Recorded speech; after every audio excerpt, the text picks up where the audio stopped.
ఒక అంధుల పాఠశాల ఉన్నది. ఆ పాఠశాల ఉపాధ్యాయుడు ఒకరు వచ్చి అతను మహాస్వామి వారితో, రాబోవు ఆదివారం నాడు మా పాఠశాల విద్యార్థులను మీ దర్శనానికి తీసుకొని వస్తాను. వారు అంధులు. వారు మిమ్మల్ని కన్నులతో దర్శించలేరు. కావున మా మీద దయ ఉంచి మీరు వారితో కొన్ని మాటలు మాట్లాడి మమ్మల్ని ఆశీర్వదించవలసినదిగా మనవి. మీ అనుగ్రహం మాకు కావాలి. ఈ విషయం మీతో చెప్పాలని వచ్చాను అని అన్నాడు.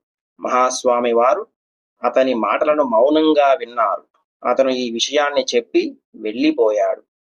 మరుసటి ఆదివారం ఆ ఉపాధ్యాయుడు తన పాఠశాల పిల్లలను అందరినీ ఒక వాహనములో మహాస్వామి వారి దర్శనానికి తీసుకొని వచ్చాడు.